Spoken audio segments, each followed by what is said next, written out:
देखो, जब मैं छोटा था ना तब मैं ये बात हमेशा सोचता था कि जो फॉरेन के बंदे होते इतने अट्रैक्टिव क्यों लगते हैं, इतने सुंदर सुंदर, टॉल टॉल, शोल्डर की लेंथ मतलब विड्थ ज़्यादा होगी, मसल मास नेचुरली ज़्यादा पुट ऑन करे, मतलब हाउ। मैं अपने अगल बगल के बंदों को देखता था, जो कोई मोटा है, तोंद निकला हुआ, कोई स्किनी फैट है, किसी की यहाँ से गंदी दाढ़ी आ रही है, किसी की हेयर्स फक्ड अप है, कोई गंजा है, किसी की स्किन पूरी बर्बाद हो रखी है, एंड मैक्सिमम लोग अनफिट, अनग्रूम्ड, अनअट्रैक्टिव, चुदे हुए, हेल्थ प्रॉब्लम से जूझते हुए, जवानी में ही जो चुद जाते थे वैसे दिखते थे। तो मैं तुम्हें आज इसका रीज़न बताने वाला हूँ। देखो, ये जो भी हमारे देश के लोग हैं ना, वो डिपेंडेंट है यूथ के ऊपर। यूथ कौन होगा? जो हमारे आने वाले टीनेजर्स है, वही तो ना यूथ बनेंगे हमारे। उनके ही ना हाथ में हमारा पूरा कंट्री है। तो उनको ही कर देते हैं हमारे यहाँ के टीचर्स एंड फैमिली या सोसाइटी लोग। अब तुम देखो, फर्स्ट रीज़न स्लीप। ज़रा ये वीडियो देखो। मैक्सिमम टू मैक्सिमम 5.5 से 6 घंटे। कितने? एग्जाम पास आएगा ये 5 घंटे होने चाहिए। मैं 13 में 4.5 से 5 घंटे ही सोता था बस। इसे बैठ जा, इससे ज्यादा नहीं। 7 घंटे नहीं सोना है। कितने घंटे सोना है? 5.5। इस वीडियो को देखने के बाद तुम्हें तो यहाँ एक बात तो समझ में आ गई होगी कि हमारे देश में स्लीप के लेके कितना ज़्यादा घटिया लेवल का सोच है। आई मीन यहाँ के जो बंदे हैं वो सोचते हैं sleep is not necessary, it is time waste, it is full of bullshit, nothing else. But actual में एक मैं रेफरेंस दूँ ना, तो 6 से लेकर 12 साल के बंदों को मिनिमम 10 आवर्स की स्लीप चाहिए एंड मैक्सिमम 12। एंड हमारे यहाँ के टीनेजर्स को, जो मतलब हमारे यहाँ के टीनेजर्स, कहीं के भी टीनेजर्स को मिनिमम 8 to 10 आवर्स की स्लीप चाहिए। ऑप्टिमल रेंज में मैंने बताया मिनिमम 8 है, मैक्सिमम 10। तो इतनी मिनिमम स्लीप चाहिए। एंड इस वीडियो में क्या बताया जा रहा है कि मैक्स टू मैक्स 4 से 5 घंटे, उससे ज़्यादा नहीं। अब तुम जस्ट इमेजिन करो कि मतलब क्या बीतेगी हमारे यहाँ के टीनेजर्स पे। वो कैसे ग्रो करें, उनकी हाइट कैसे बढ़ेगी, उनकी जो ये फेशियल बोन्स है, जो ये ब्रेन अभी डेवलप हो रहा है इन एडल्ट मोड, जो बेटर डिसीजन ले, जो जवान ब्रेन बने, जो मतलब सोचने की क्षमता मैच्योर हो, वो कैसी होगी। वो बंदे के शरीर में हार्मोनल प्रोफाइल, उसका टेस्टोस्टेरोन लेवल, उसका हर एक चीज़ का level, cortisol, testosterone, growth hormone का लेवल किससे मेंटेन रहेगा, उसकी हाइट कैसे बढ़ेगी, उसका जो यहाँ पे हड्डी है, ये जो यहाँ का हड्डी है या यहाँ का हड्डी है, वो बढ़ेगा कैसे, हाउ, उसका डेवलपमेंट कैसे होगा, वो ग्रोथ में कैसे जाएगा, उसकी स्किन बर्बाद होगी कि नहीं होगी, उसकी हेयर क्वालिटी बर्बाद होगी कि नहीं होगी, उसका ओवरऑल बॉडी का ग्रोथ रुकेगा कि नहीं रुकेगा। तुम एक घर को बनते ही समय उसमें से ईंटें ले लो, सीमेंट ले लो, कंक्रीट ले लो, वो बाद में घर जाके कैसा टूटेगा कि नहीं टूटेगा, टूट जाएगा। तो यही हो रहा है हमारे टीनेजर्स के साथ। उनकी स्किन फॉक्ड अप, उनकी ओवरऑल बॉडी ही फॉक्ड अप हो जा रही है। तो वो अच्छे दिखने की तो दूर की बात है, वो हॉस्पिटल के बेड में पड़ेंगे जब वो 30+ होंगे तो। एंड मेरे क्लास में तो भरी जवानी में अभी 20+ भी नहीं हुए, ठीक है, गंजे हो रहे हैं लोग। बहुत सारे लोगों को मेल पैटर्न बॉल्डनेस हो गया। अब देखो, ये जेनेटिक्स में डिपेंड करती है, बट लाइफ स्टाइल में भी डिपेंड करती है। जितनी चुदी हुई ये होगी, उतनी चुदी हुई तुम्हारी स्पीड से हेयर भी पीछे जाएगी। एक मैं एग्जांपल दिया, कई सारे लोग बौने बौने भुट्टे भुट्टे, एंड मेरे क्लास के तो मैक्सिमम लोग स्किनी बिच है, बिच, अनफिट, अनग्रूम्ड, अनअट्रैक्टिव, बोलने का ढंग नहीं, कुछ नहीं आता, ठीक है। ये मुझे भी कुछ नहीं, मैं चूतिया हूँ, मैं सबसे अगली एंड अनअट्रैक्टिव बंदा हूँ, ठीक है। बट अपने क्लास में, अपने अगल बगल के सराउंडिंग में थोड़ा सा 2% बेटर हूँ, ठीक है। वैसे तो हूँ मैं भी अगली, पहले ही कंफर्म कर देता। एंड सेकेंड चीज़ होती है डाइट। तुम जब भी हमारे अगल बगल के, मतलब नेपाल, इंडिया ऐसे कोई देश से बिलोंग करते हो, तो तुमने ये बात हमेशा सोचा होगा कि जो बंदे जिम जाते हैं, वे प्रोटीन क्रिएटिन वगैरह लेते हैं, अपने डाइट पे फोकस करते हैं, उनको एक मोटा सा तोंद निकला हुआ अंकल आएगा जो खुद गंजा है, जिसको खुद डायबिटीज़ हो रखी है, जो तोंद निकला हुआ है, जो अनफिट है, जो चूतिया दिखता है एक नंबर का, जो बियर पी के आता है शाम को अपने दोस्तों के साथ बैठ के, 30 year 40 year old middle age uncles, वो ज्ञान देंगे कि बच्चे जिम मत जा, ये तुम्हारी बॉडी को ख़राब कर देगा। हमारी बॉडी देख, नेचुरल है, तुम्हारी आर्टिफिशियल बनेगी।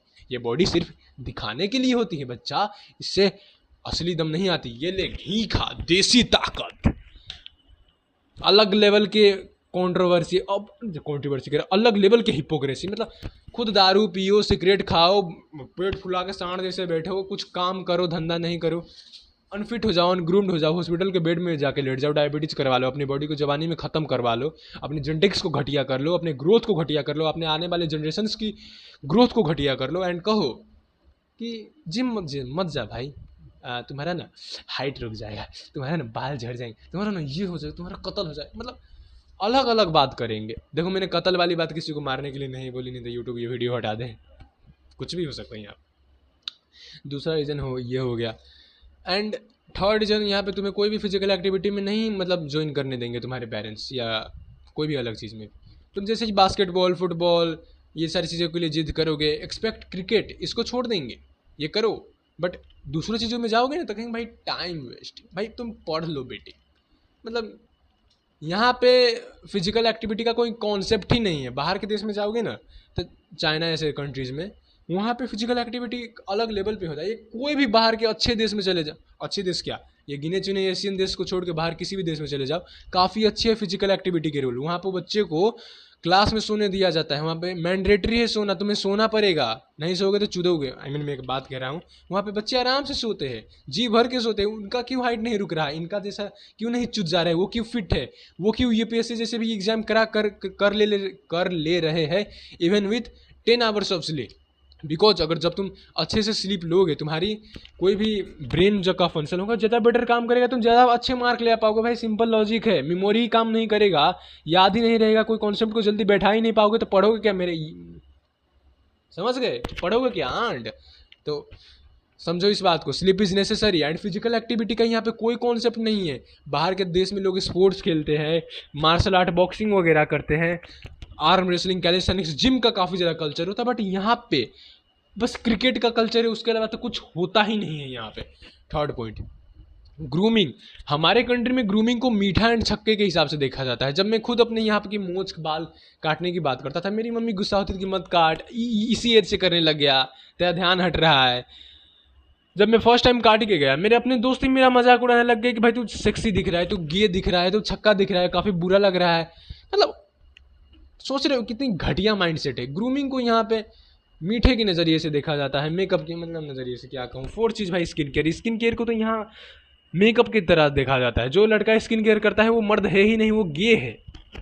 एंड वो साले स्किनी बिच, भुट्टे, बौने, अगली, अनफिट, जो अपने लाइफ में कुछ नहीं उखाड़ पा रहे, लौंडिया को जाके छेड़ेंगे, दे आर रियल मर्द।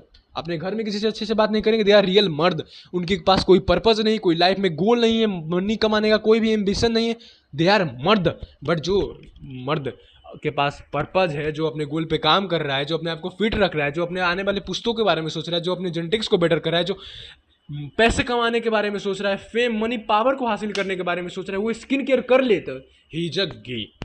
फिफ्थ पॉइंट, यहाँ पे अगर तुम क्या कहूँ ये सारी चीज़ें करोगे तो तुम्हारी सोसाइटी तुमको इतना प्रेशर देगी कि भाई मत कर, बेकार है, ये मत कर, वो कर, यहाँ ना कर, वहाँ कर। बाहर घूमने जाओगे तब दिक्कत, बाल लंबे रखो तब दिक्कत, जिम जाओ तब दिक्कत, बॉडी बनाओ तब दिक्कत। बट कोई भी यहाँ पे तुम बुरे काम करोगे वो चलेगा। You can drink, you can smoke, you can eat junk, you can sleep at 3, you can sleep late, कुछ भी घटिया एक्टिविटी करो नहीं रोकेंगे, तुम्हारे अपने फैमिली मेम्बर ही तुम्हें नहीं रोकेंगे। बट क्या कहते हैं, अच्छे काम कर लो, दुनिया भर की सारे बंदे तुम्हें बोलने आ जाएंगे, लंबे बाल रख लो तुम्हें बोलने आ जाएंगे। यहाँ पे ब्रेन वॉश करा जाता है, यहाँ पे स्लेवरी को प्रमोट किया जाता है कि बड़े तुम सोचो मत, बड़े सपने तुम मत रखो, बड़े चीज़ मत सोचो। स्टूडेंट को फोर्स किया जाता है कि तुम अपना जो माइंडसेट है, अपना जीवन है, 50,000 की नौकरी के अराउंड काट दो, मानो 1 ही लाख की नौकरी के अराउंड काट दो, यही है जमानी। ब्रो मैं लिटरल में कह रहा हूँ, मैं ना मर जाऊँगा बट 1 लाख की कभी नौकरी नहीं करूँगा। I don't need a job, मुझे रिच बनना है, मुझे मिलियनर बनना, अलग लेवल का गोल है मेरा। माइंडसेट तुमसे डिफरेंट है, कुछ भी कह लो, बट मैं यहाँ पे छोटे मोटे माइंडसेट वाले लोग मुझसे मतलब मुझे कोई इफेक्ट नहीं कर सकते। मेरा अलग है, सुनता सबकी हूँ, करता अपनी हूँ, ठीक है, सिंपल। तुम्हें यहाँ पे एक अच्छे माइंडसेट के साथ रहना पड़ेगा कि तुम्हें, अगर तुम्हारा गोल है कि तुम्हें 1 महीने में या 1 साल में 1 करोड़ कमाना है तो रखो, सोसाइटी के हिसाब से उसे चेंज मत करो, स्किल्स पे फोकस करो, लर्न करो हर एक चीज़। बस पढ़ाई ही एक रास्ता नहीं है, पढ़ाई पढ़ाई पढ़ाई बाहर के देश में जरा देखो क्या चल रहा है। एआई सीखो, कोडिंग सीखो, एडिटिंग सीखो, video edit I mean content creation सीखो, लाखों स्किल्स पर ही जिसे तुम और कर सकते हो। मनी, पावर, फेम तुम्हें मिल जाएगा। पढ़ाई ही एक वे नहीं है। एंड एजुकेशन को तो यहाँ पे बस एजुकेशन को बता दिया गया है कि फिजिक्स, केमिस्ट्री, मैथ्स तुम पढ़ते हो तुम वही एजुकेशन है।